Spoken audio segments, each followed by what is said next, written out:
கன்னி உத்திரம் 2, 3, 4 பாதங்கள். அஸ்தம் சித்திரை 1, 2 பாதங்கள்.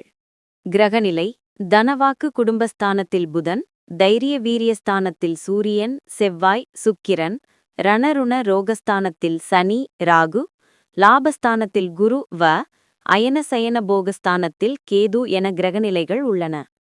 பலன்கள் இந்த வாரம் எல்லாவற்றிலும் சாதகமான பலன் கிடைக்கும். காரியங்கள் அனுகூலமாக நடக்கும். புத்தி தெளிவு ஏற்படும். உடல் ஆரோக்கியம் பெறும். மனதில் தன்னம்பிக்கையும் தைரியமும் அதிகரிக்கும். மனக்குழப்பம் நீங்கும். பணவரத்தை அதிகப்படுத்தும். தொழிலதிபர்கள் அதிக பொருளாதார வரவுகளை பெறுவார்கள்.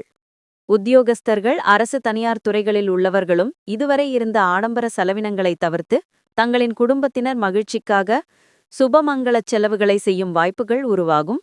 குடும்பத்தில் கணவன் மனைவி குடும்ப ஒற்றுமையில் சீரான நிலையே காணப்படும். ஆயுள் அபிவிருத்தி பெறுவதற்கான வகையில் உங்கள் நற்செயல்கள் இருக்கும். தந்தை வழி சார்ந்த உறவினர்கள் உங்கள் முன்னேற்றத்தைக் கண்டு தங்களுக்கு தேவையான உதவிகளை உங்களிடம் கேட்டுப்பெற வருவார்கள். பெண்களுக்கு காரிய அனுகூலம் உண்டாகும்.